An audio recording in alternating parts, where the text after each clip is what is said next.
আসসালামু আলাইকুম রহমতুল্লাহ। আলহামদুলিল্লাহ ওয়াসসালাতু ওয়াসসালামু আলা রাসূলিল্লাহ। আজকে একটা বিষয়ে আলোচনা করব।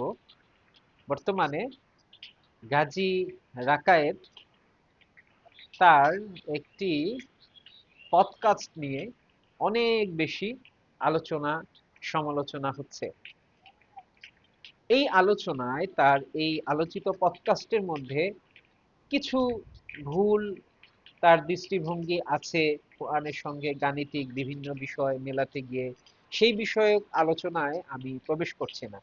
আমি যেটা আলোচনা করতে চাই তার এই আলোচনাকে কেন্দ্র করে তাকে অনেকে মুনকিরিনা হাদিস বা হাদিস অস্বীকারী বলতে চেয়েছেন।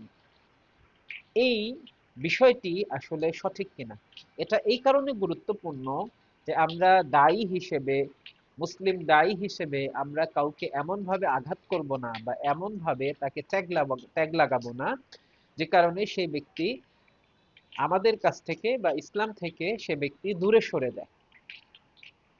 আমি এই আলোচনাটি, তার এই পডকাস্টটি আমি পর্যালোচনা করার চেষ্টা করেছি। আমি যখন দেখলাম চতুর্দিকে তাকে হাদিস অস্বীকারী বলা হচ্ছে, তখন আমি আলোচনাটি মনোযোগ দিয়ে শুনি। মূলত আমার আলোচনাটি শোনা হয় এর পরে। সেই কারণে আমি কিছু পয়েন্ট বের করার চেষ্টা করেছি, 7টি পয়েন্ট বলবো।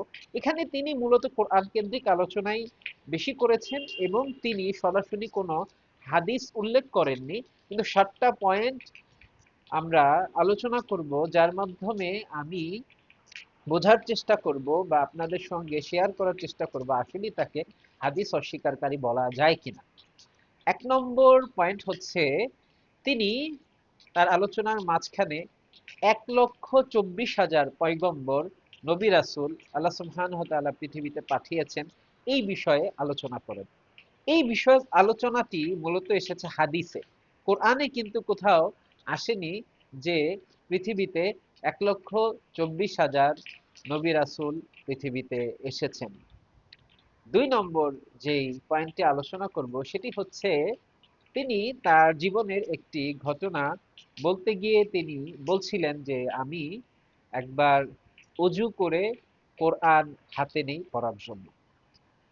অজুর ব্যাপারটি যদিও কোরআনে এসেছে, কিন্তু পরিপূর্ণ অজু আমরা কিভাবে করব সেই সম্পর্কে দিক নির্দেশনা কিন্তু হাদিসে এসেছে।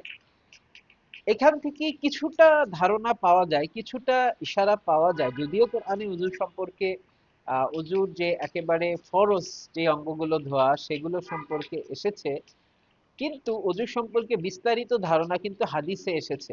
এখান থেকে কিছু ধারণা পাওয়া যায়, অল্প কিছু ধারণা পাওয়া যায় যে উযুর ব্যাপারটি তিনি যেহেতু বলেছেন, তো এখান থেকে ধারণা পাওয়া যায় তিনি হাদিস অস্বীকারী নন।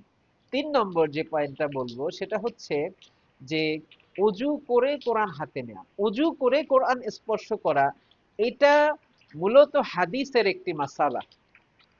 এটা বলতে গেলে হাদিস কেন্দ্রিক একটি মাসালা। 4 নম্বর যে পয়েন্টটা বলবো, তিনি তার আলোচনায় অনেকবার তারাবির বিষয়ে বলেছেন। তারাবি একটি হাদিস থেকে প্রতিষ্ঠিত আমল, তারাবি সম্পর্কে কোরআনে কিছু আসেনি। 5 নম্বর যেই পয়েন্টটা বলবো সেটা হচ্ছে, তিনি লা ইলাহা ইল্লাল্লাহ মুহাম্মাদুর রাসূলুল্লাহ এই যে কালেমা, এই সম্পর্কে কথা বলেছিলেন। এই কালেমাটি কোথায় এসেছে? এটি হাদিসে এসেছে, কোরআনে এটি আসেনি।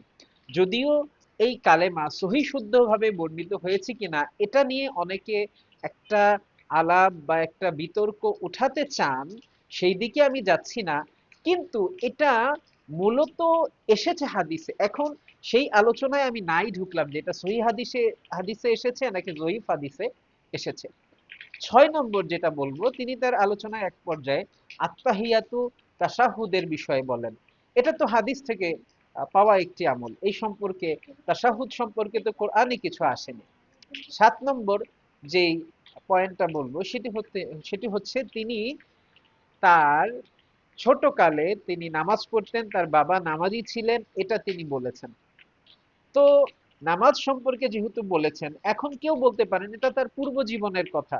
তো পূর্ব জীবনের কথাও যদি হয়, যারা হাদিস অস্বীকারী তারা সাধারণত নামাজ পড়ে না, বা আমরা যেভাবে নামাজ পড়ে থাকি, সালাত আদায় করে থাকি, তারা সেইভাবে করে না। তো তিনি যদি নামাজের কথা যেহেতু বলেছেন, তো কেউ যদি তার পরবর্তী জীবনে এমন একটা দৃষ্টিভঙ্গি লালন করে যে কারণে পূর্বের জীবনের কোনো কাজকে ভুল মনে করে, তাহলে সেটা কিন্তু তার কথায় অন্তত প্রকাশ পাওয়া উচিত। সরাসরি তিনি যদি তার পূর্বের কাজটিকে ভুল নাও বলেন, একটা অনুশোচনা বা তিনি তার কথার ভঙ্গিমায় প্রকাশ করবেন যে সেটা ভুল ছিল, এরকম কিছু আমরা তার মধ্যে দেখিনি। তো এখান থেকে মনে হচ্ছে যে এইভাবে অনুমান করে কাউকে হাদিস অস্বীকারী অন্তত বলা ঠিক না। অনেকে একটা ধারণা পোষণ করেছেন, এটা বলি আমি ইনশাল্লাহ শেষ করে দিব।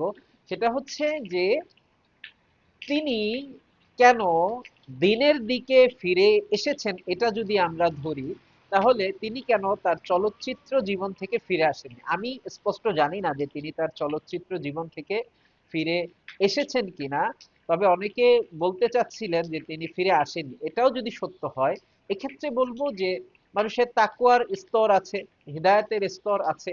উনি হয়তো বা এই বিষয়ে এখনো পরিপূর্ণ হিদায়াত লাভ করেননি, বা তিনি এই তার পূর্বের এই যে একটা অন্ধকার দিক, এটা থেকে হয়তোবা পরিপূর্ণ ফিরে আসেননি। তিনি নাস্তিক ছিলেন, এখন তিনি হয়তোবা ইসলামের দিকে এসেছেন, কিন্তু পরিপূর্ণ তাকওয়ার দিকে বা পরিপূর্ণ হিদায়াতের দিকে এসেছেন হয়তোবা সেটা সেইভাবে আহ ঘটেনি। আরেকটা বিষয় হতে পারে যে এই বিষয়ে তার কোনো হয়তোবা ভুল ধারণা, ভুল দৃষ্টিভঙ্গি থাকতে পারে। ভুল ব্যাখ্যার আলোকে তিনি হয়তোবা তার এই পূর্বের জীবনে এই কাজটাকে এখনো ধরে রেখেছেন, কন্টিনিউ রেখেছেন। কিন্তু এই কারণে একজনকে হাদিস অস্বীকারী বলে দেব কোনো প্রমাণ ছাড়া, এটা তো ঠিক নয়। এই কারণে দেখা যায় যে মানুষ দিন থেকে অনেক সময় আমরা তাদেরকে দূরে সরিয়ে দেই। আল্লাহ সুবহানাহু ওয়া তাআলা আমাদেরকে বোঝার তৌফিক দান করুন। আসসালামু আলাইকুম ওয়া রাহমাতুল্লাহ।